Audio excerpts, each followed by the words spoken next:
All right, folks, welcome to the Gritty Podcast. I am your host, Brian Call, and I am joined by my brother, the Gritty Broman. How are you, Brent? I'm well, thank you.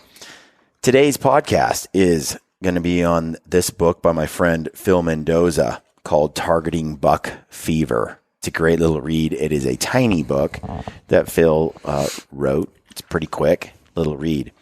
I'm just going to skim through some of it. I think it's a great read. I don't know if you can still get it. It was self-published December 20th, 2016. I think he had some soft copies like this. I haven't been on the site in a while, but this book is A Bowhunter's Guide to Regaining Control by Phil Mendoza. And for those who don't know, Phil is the owner of Alpha Bow Hunting. He does the Alpha Bow Hunting Challenge. He's also the owner of No Limits Archery in Colorado. That's right there in Denver. He's an awesome human being and an incredible bow hunter. You can buy it, Amazon, $15 in paperback. Okay, there you have it. So I'm going to read a couple excerpts so I don't give the whole book away, and then you'll have to go and buy it and support Phil. Or I'll read a lot of it, and then you can just go and buy it anyway to support Phil. But this is a great little read. I think it's really applicable to hunters. I'm going to start off right now with a story of his first archery hunt began. He talks, makes you feel good actually reading this, knowing that Phil is such a killer, a great hunter. He's been on some epic hunts. He killed that bighorn sheep with his bow, had a great story to tell on that. He drew a tag in Colorado and he went up into Sangre de Cristos, I think it was. And some epic country, and he pulled off a tough archery hunt. Good for him. And we covered that years ago, early when the podcast first began. Definitely something to check out there. But before we get into this, I want to remind you, it's almost bow season. Archery elk season is kicking off. If you don't have broadheads, check out Valkyrie Archery.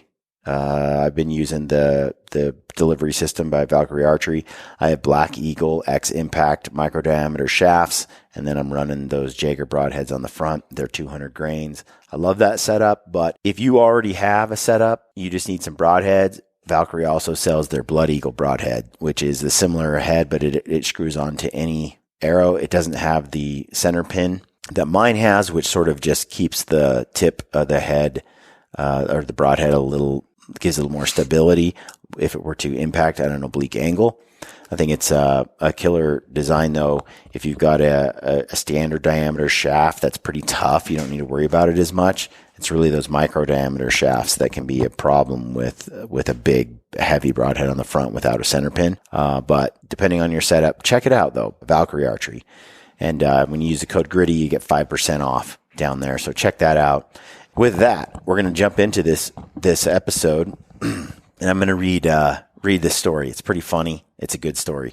So Phil starts talking about how he's out hunting for his first time, and I'm going to jump right in at this point where he's out going on a hog hunt. It's his first archery hunt. So this is his first archery hunt ever, as far as I could tell.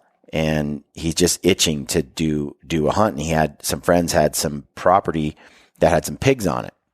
And so he's like, all right, I'm just going to get the feeling of what it's like to go out and shoot an animal with the bow, dying to get out. And so it was a big piece of property, and he was at a feeder, and he was watching this pig. It comes in, he spots the hog. It stands at 18 yards broadside. Okay. And he's got his, basically, I think it's his little pin on the critter. He was trying to use as a reference. It seemed to cover every inch of the pig's body. So his pin, I mean, it was so close that his pin was, kind of blocking the view of the pig because he had such a large, especially early on, the carbon fiber pin dots were a little bright and a little large. And so he's like, I can't even see the animal. It was so close. It was behind the pin. And he says, he had taken 3 mature bulls, 2 cows, 1 pronghorn, and 3 mule deer with his rifle by this time in his life. And he knew what it felt like to have crosshairs on a big game animal. So he got some elk. He's got some mule deer, 3 mule deer, a pronghorn, 3 mature bulls, and 2 cows. So he's killed some animals. And so here he comes. He's got the bow out. And he said the situation that happened that begins to unfold here, though, was a real eye-opener for him. He said if there had been a camera filming the circus show that was about to begin, it might have had the chance to make the highlights on any hunting blooper reel. He was in an elevated blind, and it was bulky, and it had a railing around it. And he said it was built to exceed OSHA standards, for safety. And it proved to be a huge obstacle as he tried to shoot over it. Then this was another moment in my life, he says, where not being at least 6 feet tall hurt me. Nonetheless, I had a hog in front of me, and I was going to try and send an arrow through the vitals. I drew my bow back and leaned over the rail, trying to balance myself on my front foot. I looked down to see if my bow was going to make contact with the rail, and it looked like it would clear, so I did my best to settle the pin behind the hog's shoulder. I proceeded to slam my index finger down so hard on that release I may have bent it. I watched the arrow go about a foot over the pig's back and kick up a cloud of dust from the impact against the ground, and all I could do was watch the hog run off.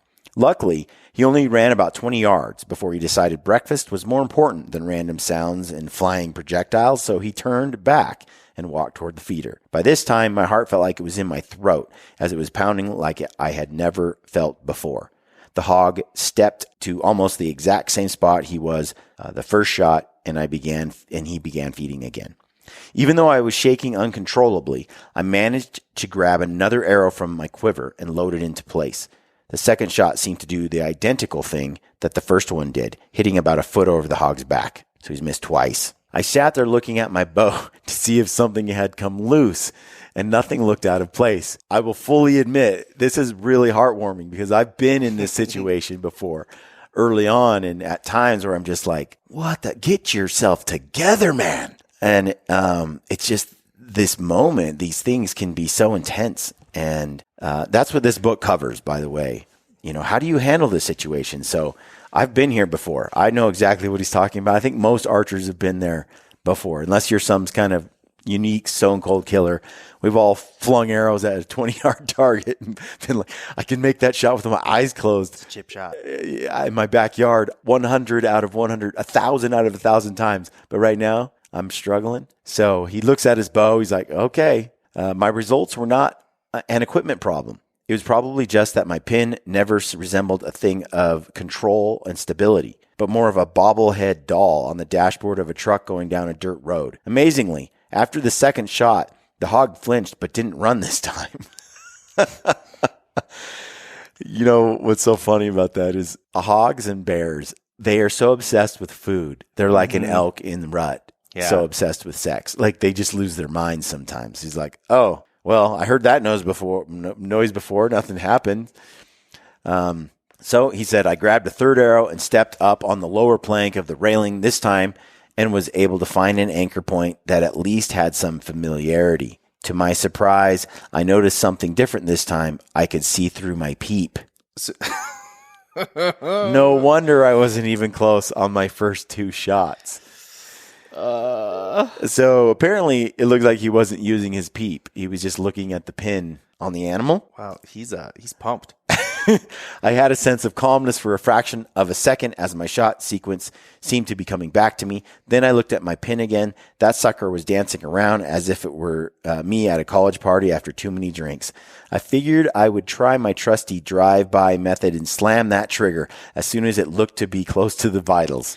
Trusty drive-by method. So I started with my pin under the hog's belly and began to raise up on him and crack, solid spine shot. The hog was struggling to get up, and I knew I had to get another arrow in it, so I hurried down the stand and walked up to 15 yards for the finishing shot. The hog quickly expired, and I needed to sit down to process what had just happened.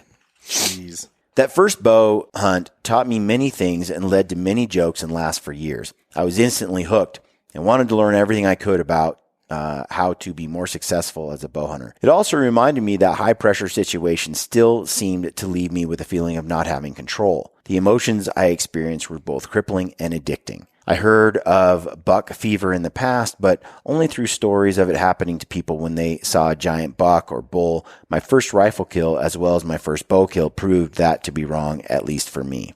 As with any problem solving, As with any problem-solving approach, the first step is identifying the problem.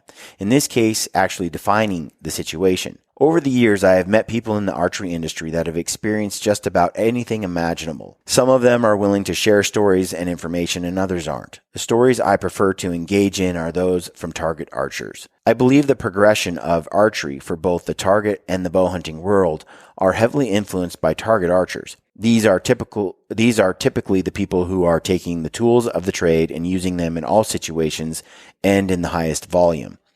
Once I began taking competitive archery seriously, I seemed to make the biggest improvements and advances in my archery and bow hunting career. This is why I chose to interview professional archer and friend Tim Gillingham on the subject of buck fever. Tim is one of the most accomplished archers in the world and one of the most approachable pros that I know.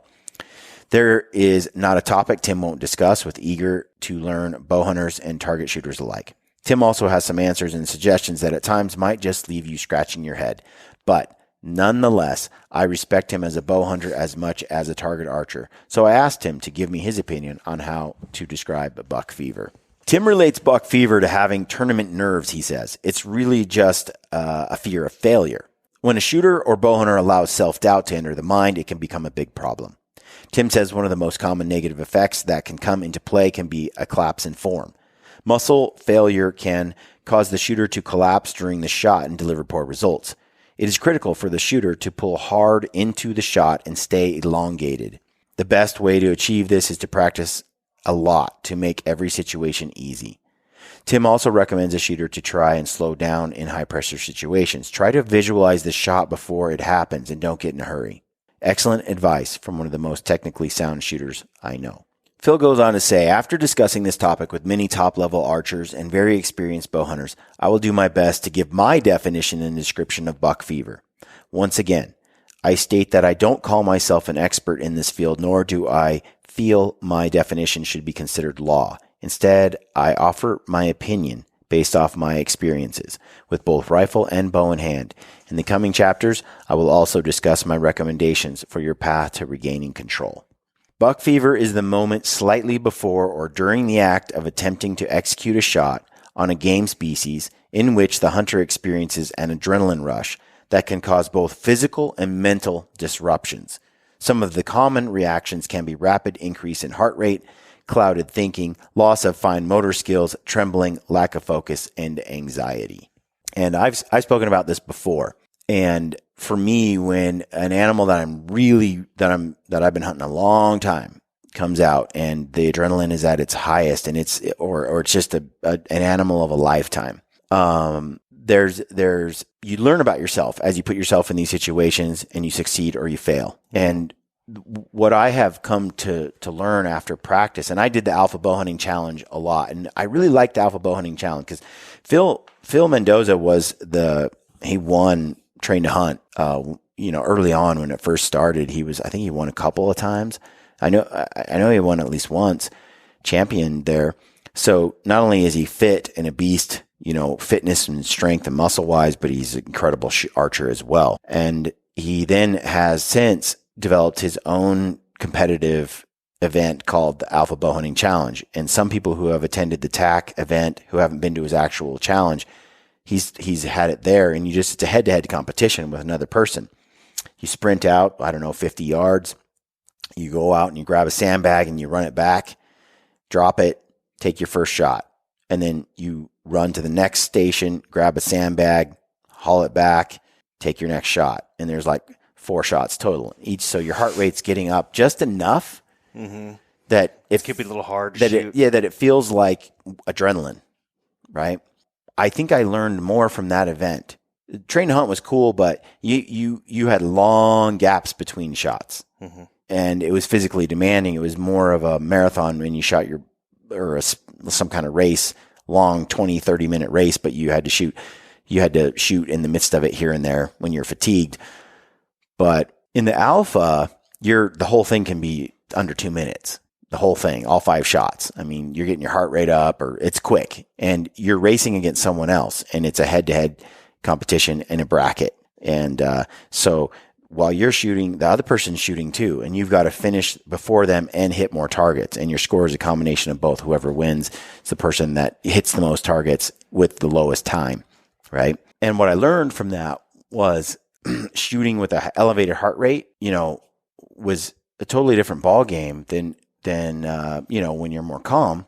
But I learned later, okay, an elevated heart rate is not the same thing as adrenaline. Yeah.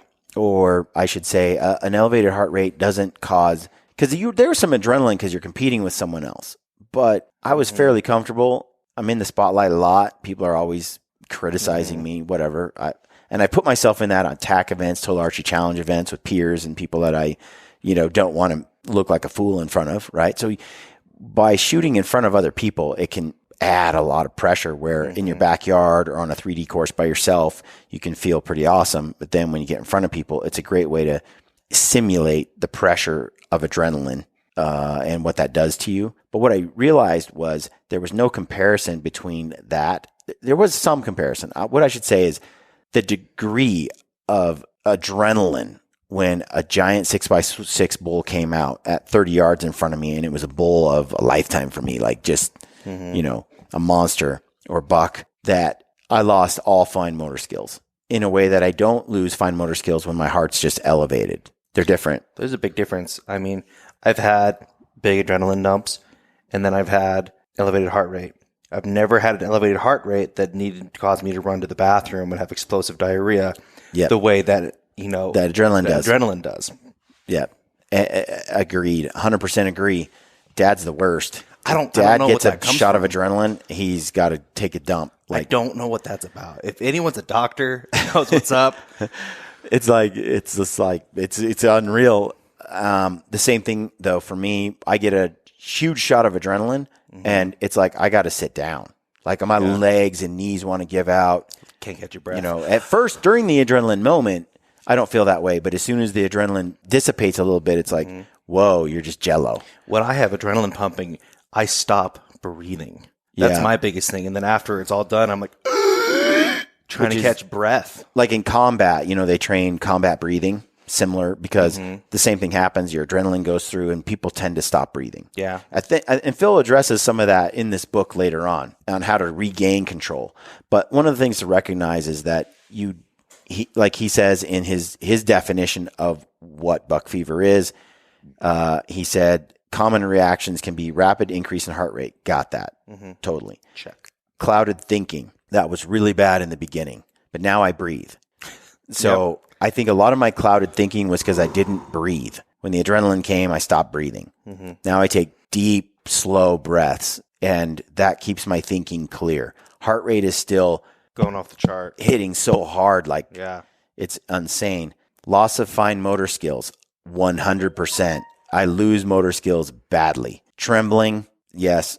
Lack of focus and anxiety, I don't have that so much anymore. So what I'm getting at is over time, I have been able to keep my mind clear, stay focused, execute on all the right things, but that does not, for me, still does not eliminate the loss of fine motor skills from the adrenaline dump. That's still a problem.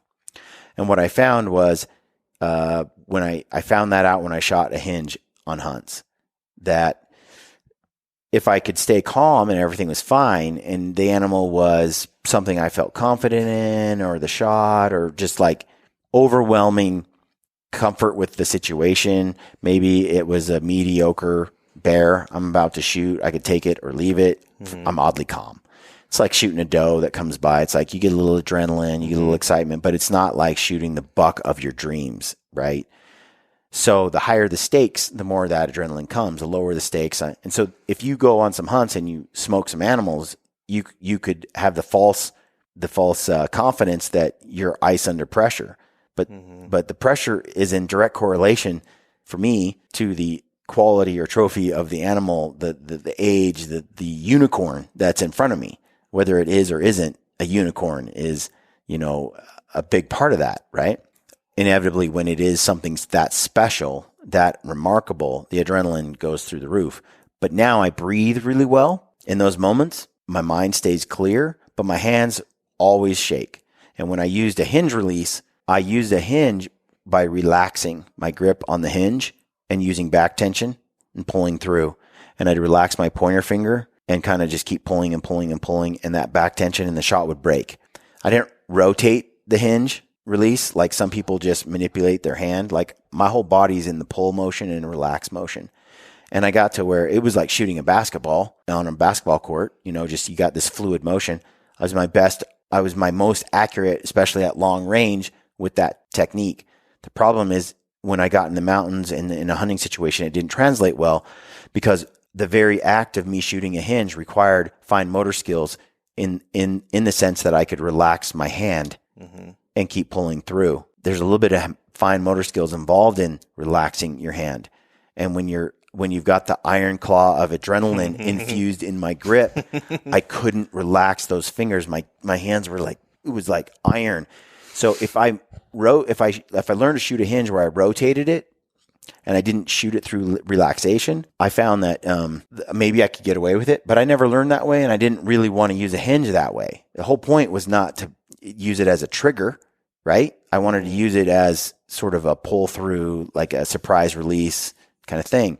So I learned on hunts, for me, that iron claw, that lack of fine motor skills made shooting a hinge on a truly remarkable animal really difficult. But smoking animals that were like, oh yeah, I got this, I got that. That one's cool. I'm going to kill that one. I was deadly with that thing.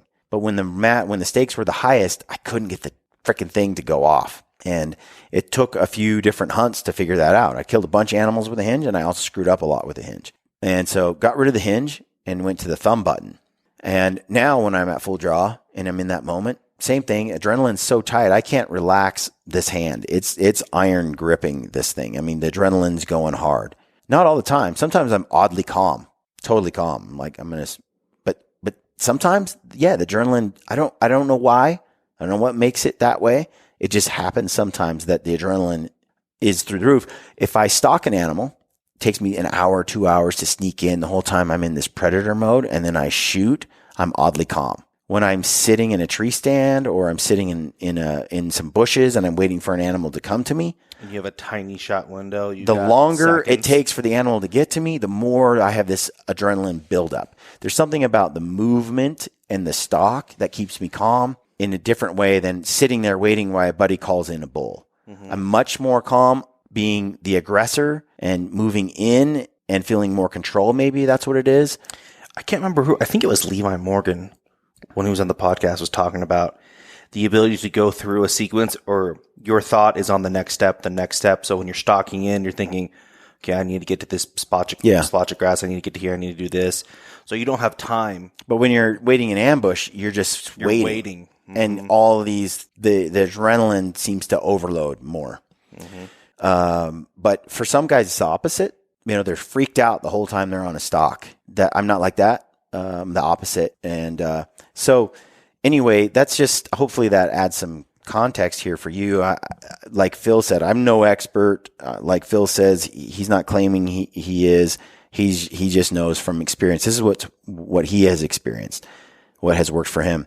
But like I said, for me, those fine motor skills, I'm just going to assume between now and when I die, I'll never get control of those fine motor skills when the moment is at its most intense. Therefore, I want to be able to have a system to execute the shot that allows me to do that without the perfect motor skills, And I feel like that's why I haven't missed in a couple of years now, and I've shot, I did miss my elk last year because I forgot to dial the sight back from 70 to 40. Mm-hmm. But that's the only reason I missed so far in a few years. And I've shot a couple, shot my elk. I shot a couple of coos deer, and they're tiny targets and tough to execute on. So pretty stoked on that. We'll see how this year unfolds, as I got a lot of archery hunts in the queue. He says, the ways in which a hunter can encounter any one or several of these reactions are endless. I believe the key to overcoming buck fever is by having a multi-pronged plan of attack. There is no magic pill to take, no shortcuts to quick results, and hard work will be required. At times, it may seem boring, unnecessary, or even unattainable, but when it all comes together, you may have developed the skills to be considered a top 10% amongst your peers, and you will know it was all worth it. So there's a couple chapters in this book. It's real short. I think it's a really good read. Like I said, it's like $15 on Amazon if you want to check that out. I'm going to skip ahead so I don't give away the whole book, but there's different things in here about target panic. And also, if you do live in Colorado area, the guys down there at No Limits are incredibly knowledgeable, and hopefully you can go there too and get some help. But I'm going to read this chapter that is on developing ice in your veins. Okay. Phil says, I can recall a conversation I had with a friend while shooting at a local archery shop many years ago. We were mainly discussing the rumors about what the practice schedule was like for some of the top archers in the world. From the number of arrows shot to the number of straight X's they could string together. The conversation then moved into the demeanor and certain pros had while in a competition. My friend told me of an experience he had while in Las Vegas at the World Archery Festival. This event is considered by many to be one of the toughest indoor archery tournaments in the world to win. He said, I went up and said hi to Chance Boboff, a previous Vegas champion and top performing professional archer, and shook his hand. I have no idea who he is. But if you're in the archery world, you probably do, and I probably slaughtered that name. My friend's exact words were, that dude is stone cold. It's like he had ice in his veins. We proceeded to conspire about all the ways we could develop that trait. Each one ended in taking several different drugs to slow the heart rate. Neither one of us knew what the hell we were talking about, but the thought of being able to control my emotions and anxiety with my bow in hand was a part of my archery game that I knew I needed to get better at. All right, so I'm not going to read all the chapters in this book because I want you to go get the book if you're interested or you like it. Like I said, it's on Amazon. There'll be a link in the description field of this podcast, but it's cheap. But I'm going to read one more chapter because I think it's pretty useful. And this is Phil. Going back to the book, he talks about target panic. Freezing under the spot, freezing over the spot, punching the trigger, anticipating the shot. Sound familiar? These are all forms of target panic that can be a game changer in the worst way for any bow hunter. It is a topic that is often avoided because of embarrassment or fear of failure. Most people don't know what causes it and less know how to overcome it. Archery can be such an ego-driven sport, and admitting that you have a problem with one of the key aspects of shooting can be discouraging enough to make you want to quit. Pair a revved up heart rate in the moment of truth with target panic, and it is sure to be a recipe for failure. I often hear archers at my range trying to teach their friends on how to aim, and in most cases, it's poor advice. I was once told what works for one person may not work for another, and there's no right or wrong in archery. It's all about consistency. I still believe in both phrases, but I will add the following, saying to my favorites that apply to archery. But I will add the following. Opinions are like buttholes. Everyone has one, and some stink worse than others.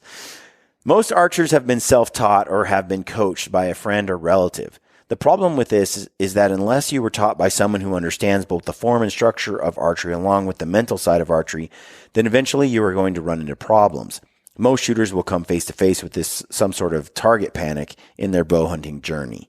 Understanding why this happens is simple, in my opinion. The structure is not in place for teaching new shooters proper form, technique, shot execution, and good equipment. So a lot of times you just go to the archery range, you buy the bow, you just start shooting. No one really teaches you. And Phil basically goes into what he thinks you should do to start shooting right in the first place, and how you can build up a good form before you ever get into the part. But whether you have good form or not, target panic is still something that almost every archer will probably run into at one point or another if you shoot enough.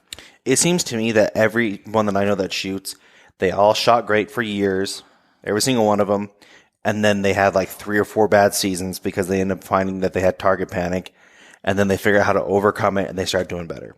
That's just... And some people like the journey. Our friend Dave Brinker, he has to use a hinge. You know, if he doesn't have a hinge, he can't shoot. A trigger is a thumb button. They're too cause his brain to just punch. Snap it.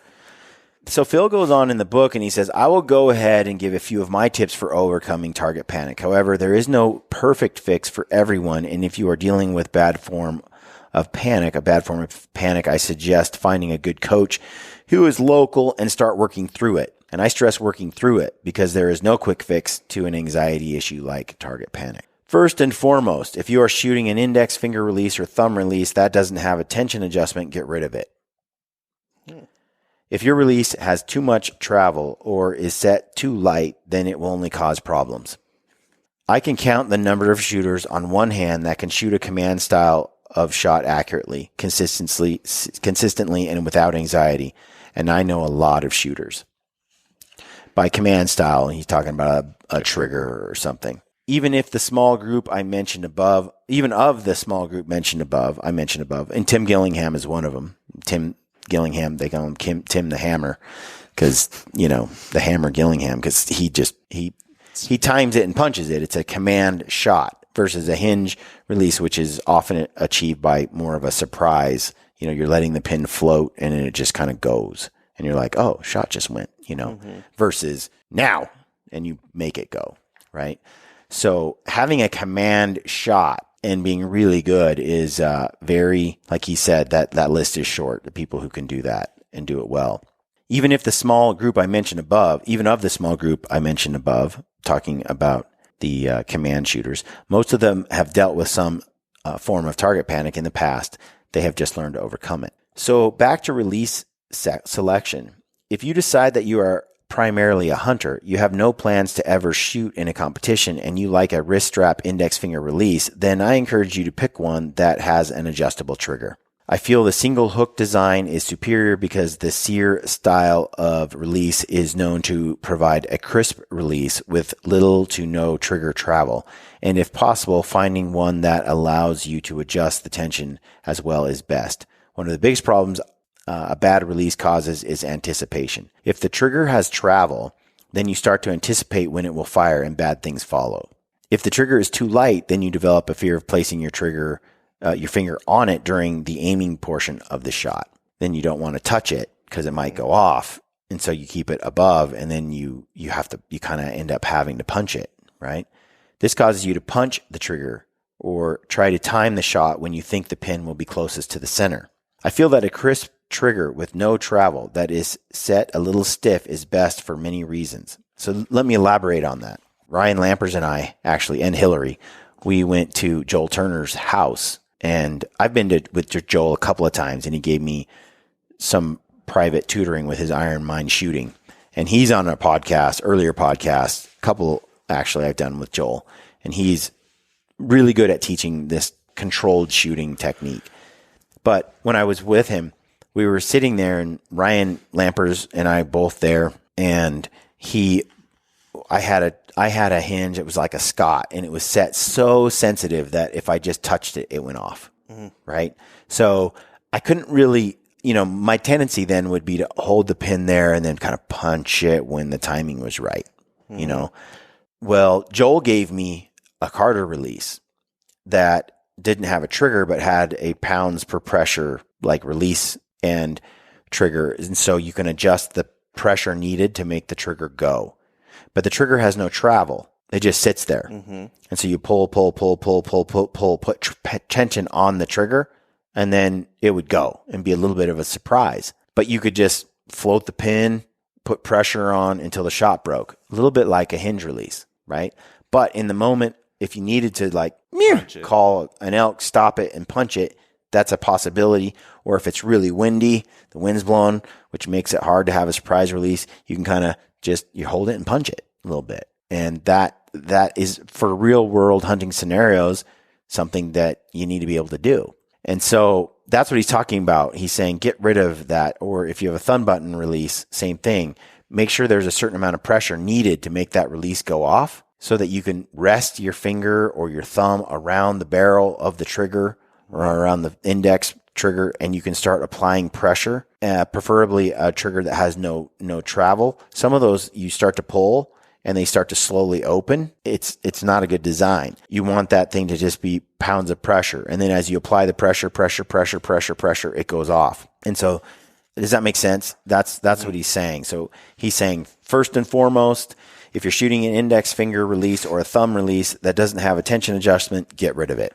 Okay, that's his recommendation. I have the same one. And it's night and day when you start shooting a trigger that has tension control in it, and you can adjust that how you like it. And there's no travel in the trigger. Okay, if you can learn to place your finger on the release as soon as you come to anchor, you have eliminated the opportunity to jab at it and punch the trigger, right? You can rest your finger or whatever there. If the trigger has no travel, it will be hard for you to feel the movement in your finger and anticipate the shot. Meaning, like, if you just touch it, it just goes off. Assuming you squeeze through the release. If you can learn to execute a proper push-pull shot technique, then having a little stiffer trigger can be beneficial. What he's describing there with the push-pull is when you're at full draw, you're kind of pushing with your bow arm on the riser, and you're kind of pulling with your back arm, and you're putting that tension in the shot and that push-pull between, your two arms pushing and pulling on the bow. You're able to put some tension in your body and in the shot and put the pin on the target and let it kind of float and stick it there, right? And then as you're doing the push-pull, you're applying pressure to your release and it goes off. A whole lot different than drive-by shooting, where you just are like, when the pin gets there, bam, I'm going to slam the trigger. Okay, it gets real punchy. The one thing that was kind of eye-opening for me is when your pin is on a target and it's just floating up and down, left, right, up, down, left, right, up and down. It's just sort of just going, just like you're driving down a road in a car, as Joel described it to me. You're driving down a road. When you start to drift too far left and you're trying to stay between the lines of the road, you just correct it. You don't even feel it. You just drive. It's just like, it's automatic. Your brain, you're not telling your brain, oh, we got to go right. Oh, no, we got to go left. We're drifting too far. You just do it. Back and forth. Just constant adjusting. And you're paying attention to the road. You're not paying attention to one side or the other line. You're just looking at the road, and you're just kind of wiggling a little bit of the steering wheel and staying in the middle because your brain is subconsciously keeping you centered. When your pin is on your target with your bow, the same thing happens. The pin starts to go left, starts to go right, starts to go. All you're supposed to do is just try to just constantly, before you can mentally think, oh, I need to move it to the right, your brain's already already correcting it and moving it to the right. And then when it goes a little too far left, your brain's already managing to move it to the left. And so there's a certain faith that goes into just letting the pin float and just going, okay, my body's going to automatically just keep it there. My body's automatically just going to let the pin, try to keep the pin in the position it needs to. When you try to overthink it or try to make it be there, that's when you get into some real problems. That's when you time your trigger releases and you punch stuff. So being able to just like you are with your steering wheel in your car, staying in between the lines, you just put the pin on the dot and you just let it float. And you're just and your body and your brain will kind of just always be constantly correcting and trying to keep it there. And your job is just to hold it there as best you can and then have the shot go. The problem is our conscious brains want to fight with us, and our subconscious. And we end up not taking a conscious shot. We take a subconscious shot. Or we just slam the trigger. So the goal is let it float. And then when you have that type of release that has some tension in it, you're adding that push, pull in the middle of that the whole time, and the shot goes. And you start to execute really tight groups, really great shots. I shot last night out to 60 yards right here on the elk target back here. And dude, I was like 40, 50, 60, just tight groups, all the arrows tight in each other. And I'm using a hinge release, and I'm using a thumb button, and I'm interchangeably shooting both, and they shoot to the same impact point. And I mostly shoot with the hinge. Like I shoot 5-6 rounds with the hinge, and I shoot 1 round with the trigger. But you never hunt with the hinge. I don't hunt with the hinge anymore. I have it as a backup release with me, but I don't hunt with it. And the way that I feel about it is when I practice with a hinge, I have no anxiety because I just get really good at aiming. I just push, pull like Phil was describing. I'm pulling on that hinge a little bit, and I'm just kind of push, pull, aim, and it helps me develop really good aiming skills. It helps me because I don't know when the shot's going to go off. I just don't. And so the shot's just kind of in there, floating. And mentally, I get used to that movement of the pin and that setup. And when the shot breaks, it just goes where it's supposed to go. And it's right in that ballpark. It's kill shot. So I just boom, boom, boom. I just drop them all in there. Then I grab my thumb button release, put that on, come to full draw. I hold that same aiming principle that I've been doing with the hinge. Same kind of movement. I'm holding, push, pull, right there, holding. Mm-hmm. And I just start to apply a little pressure to the thumb barrel, and it's quite sensitive on my release. Not so sensitive that I can't rest my thumb on it, but pretty sensitive so I don't have to do hardly anything. And then boom, it just goes. That right there, I shoot tighter groups with my thumb button. And it's a little bit more of a deliberate shot than I do with my hinge, because I can get that shot to go off much sooner. The longer I'm at full draw, once I get past like 5, 6, 7 seconds, I start to lose motor control a little bit. It starts to get harder and harder to aim. I've seen Ryan too. Like, there's a sweet spot where if you can get the arrow off before you've been at full draw too long as you're aiming properly, I'll shoot better than if I 15, 20, 30 seconds. Now, it's important to practice that because sometimes you have to hold it back. A perfect situation, but how often do you get the perfect situation? So back to the book, he says, push-pull, meaning once your back muscles are properly engaged and your draw length is set correctly, you will need to slowly build up pressure both forward and rearward until your release fires. Years ago, the invention of the mechanical release was revolutionary to archery for its capabilities to make the shooter more consistent, but it can also be the shooter's worst enemy. I grew up with a 3-tab recurve, and I shot that bow for like 5 years. And Dad had a compound, but there weren't releases at that time. Mm-hmm. And so he also used finger tabs. And that was just how I grew up shooting and how he had been shooting. And he killed a lot of animals with that setup. And then once the releases came on, it was a different ballgame. You know, you didn't have to, there was all these things about achieving a real smooth release with your fingers and having your tabs a certain way and all that. Once you put a mechanical release on, you eliminate a lot of variables on string twist and things like that. I remember running into, quote, old timers that shot a lot of their compound bows with finger tabs. Yeah. And you'd always hear this. They could make this almost like a click sound. They just release their fingers so fast. Yeah. Like they had obviously been practicing it. Yep. I prefer to shoot a hinge release for both hunting and competitive shooting, Phil says. I forced myself to learn to shoot a hinge style release properly because of my battles with target panic. It got so bad for me that I couldn't even get my pins to the target without prematurely setting off the release. My mind was in a bad place, and I can honestly say that if I hadn't tried one, I may have quit altogether. And same for David Brinker. He shoots with the hinge release. There's something about, I think the hinge is powerful. I think it is an excellent tool to have, and everybody should practice with one. I mean, I just think they add a lot to they've even made me a better archer, hinge releases, without doubt. And like I said, I'm not one of those guys that wants to shoot 3 times a day. I don't even want to shoot every day. Every other day or so, I like to shoot my bow. And I like to shoot a few rounds, be in the money, and then hang it up. Other guys, this is their life, right? They just love it. I think having a hinge release, whether you're that like me or someone else, it does teach you it kind of forces you to develop the skills needed to execute a good shot.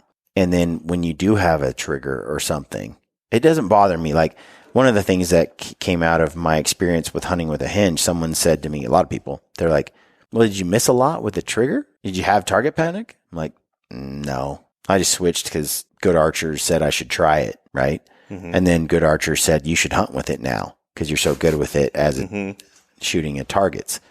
And I'm dropping, groups in at 120 yards at Phil's shop, 115 yard shots in the farthest elk in the back with my hinge and putting like 12 arrows in the kill zone going, man, I've never shot like this in my life. I took that experience and then I went out into the woods and I tried to duplicate it on a live animal. And again, the adrenaline and so forth, the hinge is something that actually makes it a little harder for me. But I never had real problem punching triggers, like to a degree that I screwed up my shot. Like I killed a lot of animals with the trigger. In fact, I had gone for years having nothing but success on my archery shots. And then when I went to the hinge, I went through a couple years of, 50-50. Either I heart shot him or I just missed. So a lot of it had to do with wind. It was the times where I was in some bad wind and I was trying to shoot a hinge. Not a good combo. Wind and the hinge, that's why I don't shoot it today on a hunting scenario. Often, my closest, best stalks, best encounters happen on a super windy day, right? Covers the sound. Mm-hmm. The wind is directional. You can get in tight. So what do I want? I want a tool that allows me to shoot in heavy wind. And I am able to, with a trigger, come to full draw, get blown everywhere, and then you can feel like, oh, the wind's stopping. And I can quickly acquire target, push, pull, pin that pin where I need it to be, punch. And I can get that shot off before another wind gust comes. It's taken a lot of practice. I've seen Ryan Lampers do that.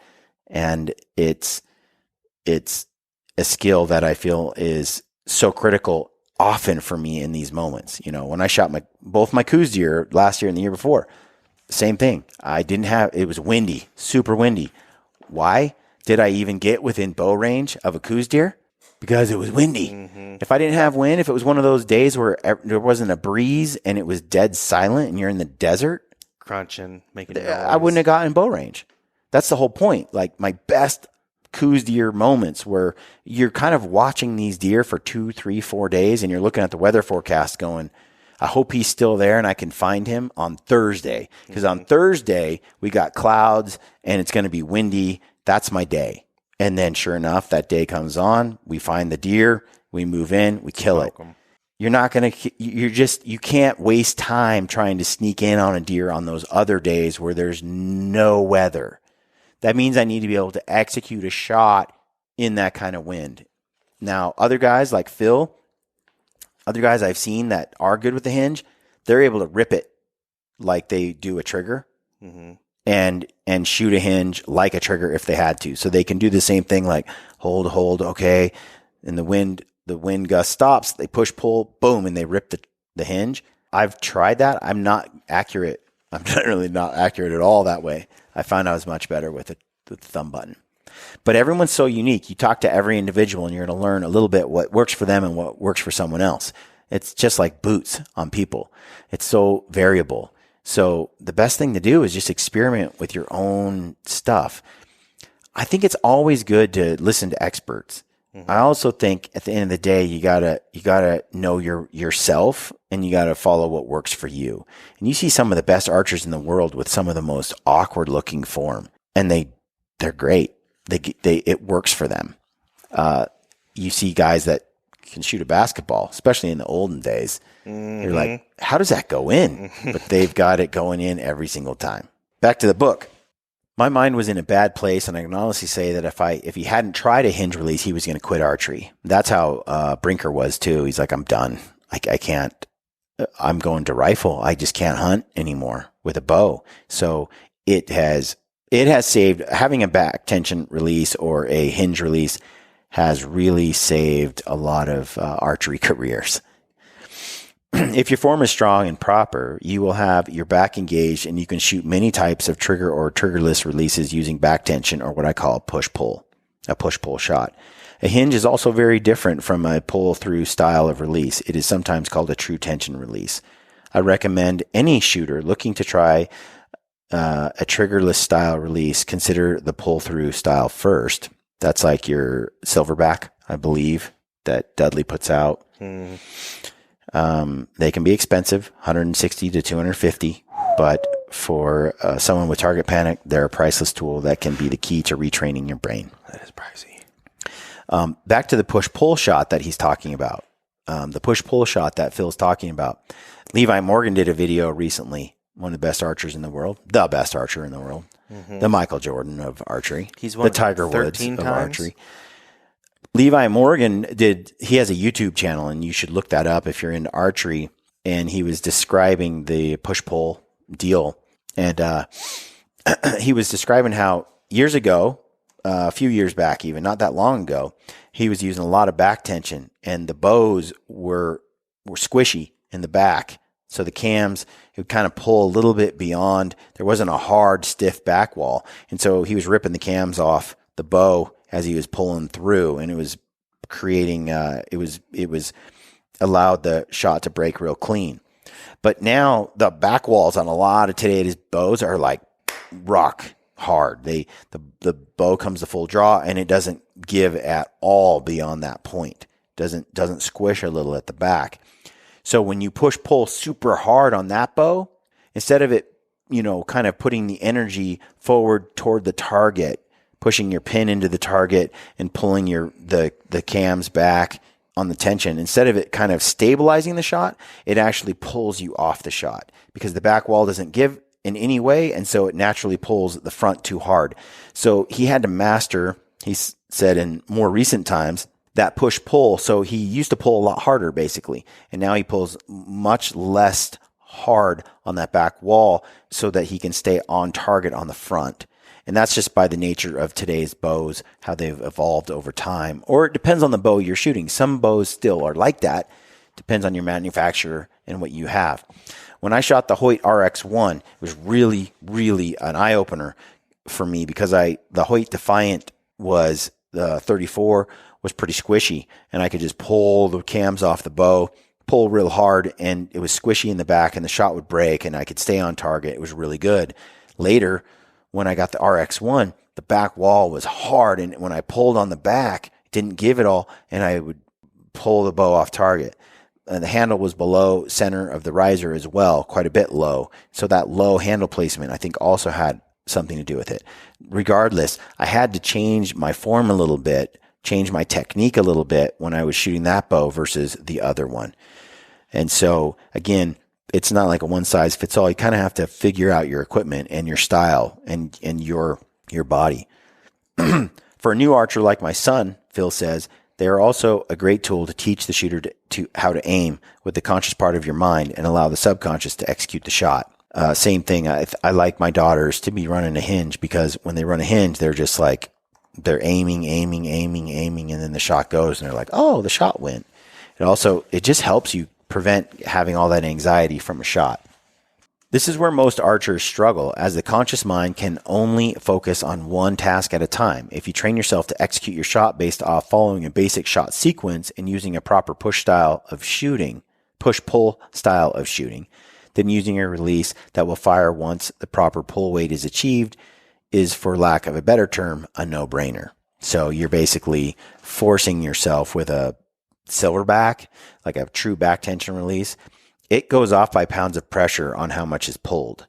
A few years ago, I shot it for the first time, like 3 years ago. I was at a TAC event and a bunch of guys had theirs, and they're like, yeah, you just pull the bow back and then you just start to pull. And then when enough pressure is applied, as you pull, it makes the shot go. I'm like, cool, I want to try that. I go to pull, the shot goes. Like, I grab the net, shot goes. The shot, because I am ripping the limbs off the bow. That's just how I shoot. I pull so hard. I'm not one of those guys where the bow creeps in on them, like where they, okay. I'm not relaxed. I'm pulling hard and I'm pulling hard. And when the shot goes, the back tension makes it go.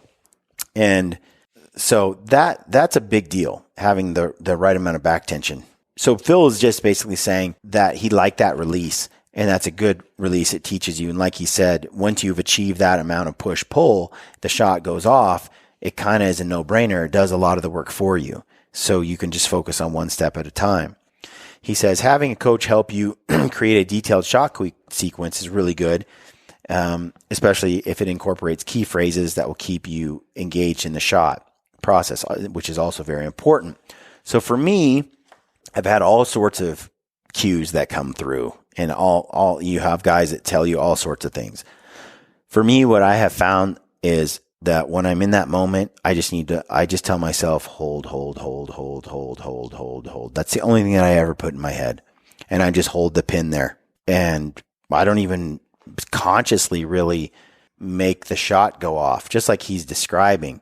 I'm just aiming, hold. And I find that if I don't say that to myself, that mantra, then I tend to break the hold on the target, the aim, and think about the trigger and punching it. And that's not the activity I need to worry about. The trigger or the hinge or the pressure to make the shot go off, that should just happen on its own because it's subconscious, like Phil's describing.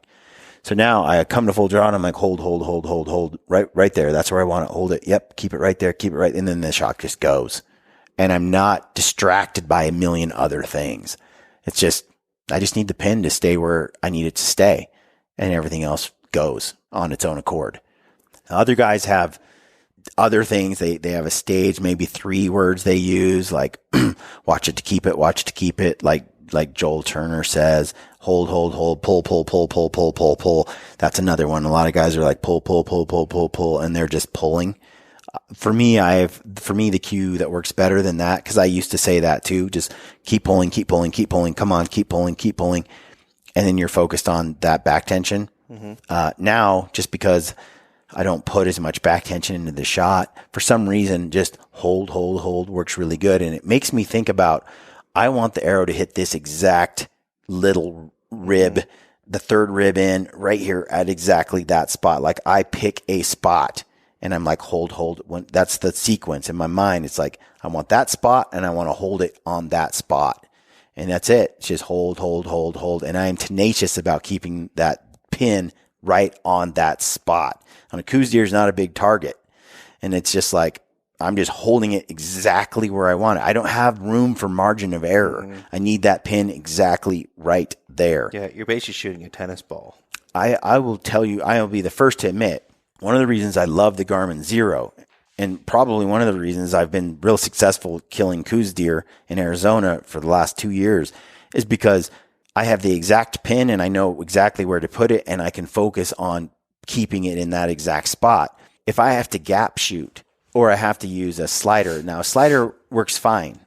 That I can shoot a slider really good because it's single pin accuracy. It's the same concept as the Zero. However, if I have a 20, 30, 40 pin and the animal's at 35 yards and I have to float it or I have to aim high, not quite where I want the arrow to go, but where I need to hold the pin so the arrow will hit where I need it to go, all of that is really difficult for me. On a 3D course, it's really difficult for me to pin gap shoot. I'm not very good at it. And I practice, but I think I have this target sort of focus that is hard for me to do it that way. And so when I do have to shoot high or low, it's a 35 yard shot and I have a 30-yard pin and my bow's not super fast, 270, 60 feet per second. I pick the spot high where I need it to be. And then I reassess like, okay, I need it to hit that fur spot right there. And then I focus on the spine, let's say, and that spot on the spine so that my arrow, when it hits lower, will hit where it needs to hit, or vice versa. I aim low, so it'll hit high. But in the end, if I can avoid gapping, I'm going to avoid it at all costs. Yeah, I hate gapping.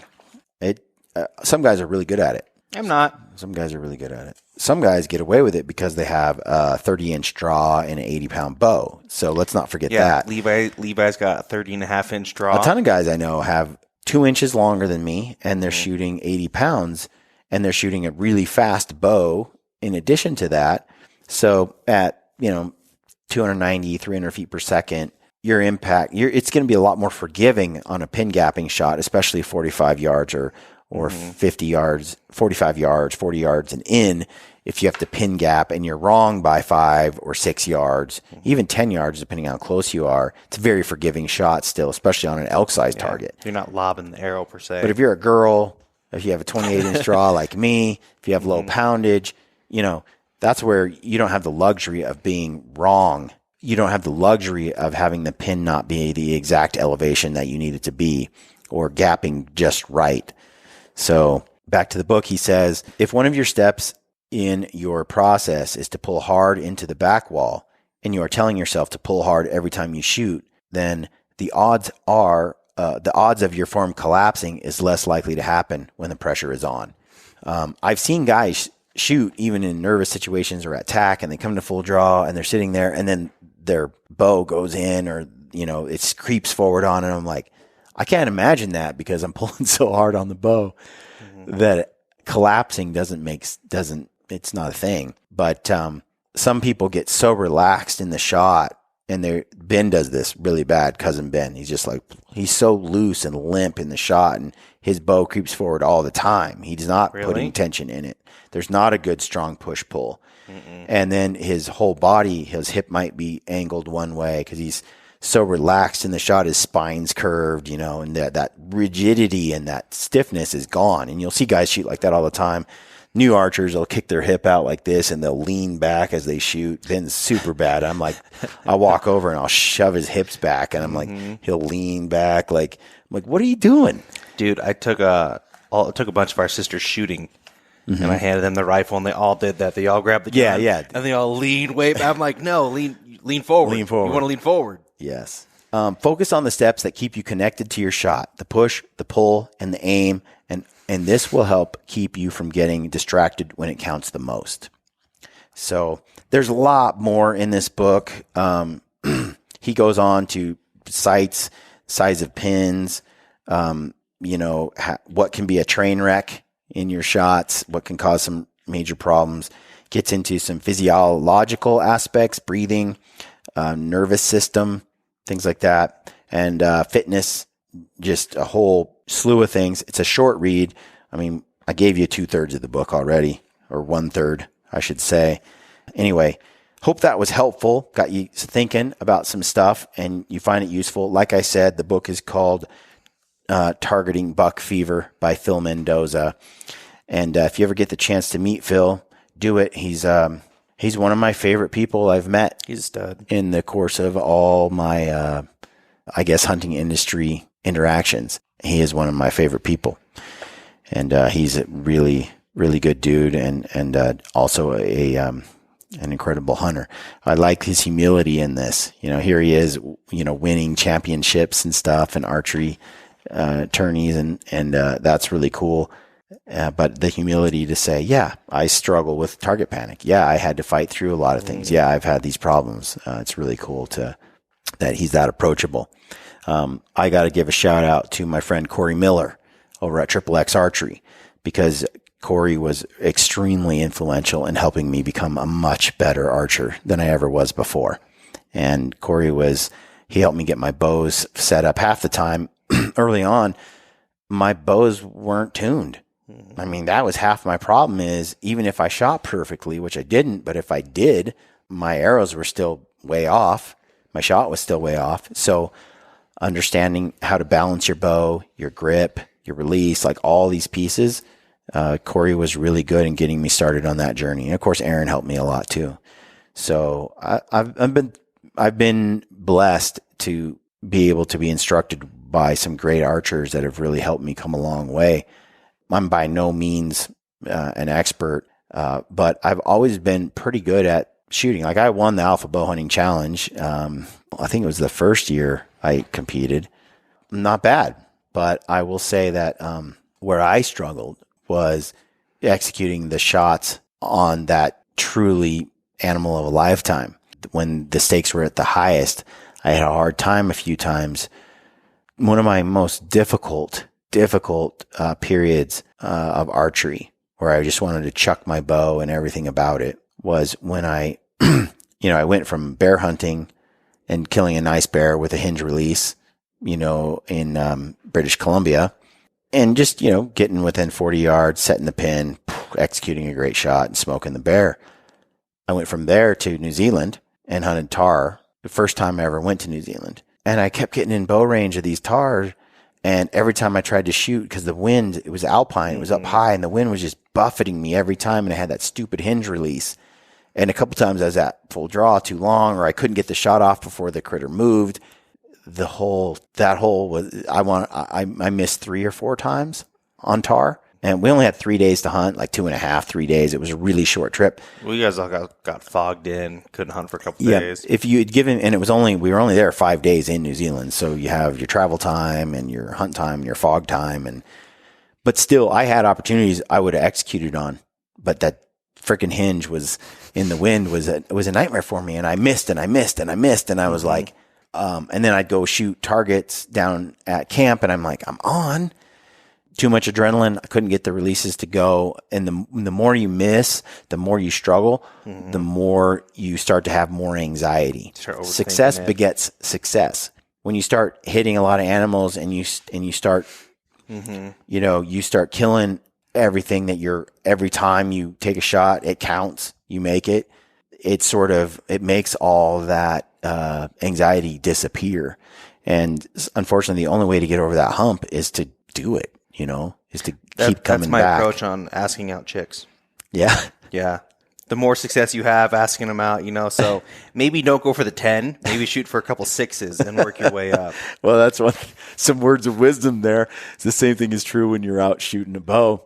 Maybe go out and shoot 5 white-tailed does, get some confidence up so that when that big one comes, you've got some of that coming. Get some 6s so you can swing for some 10s.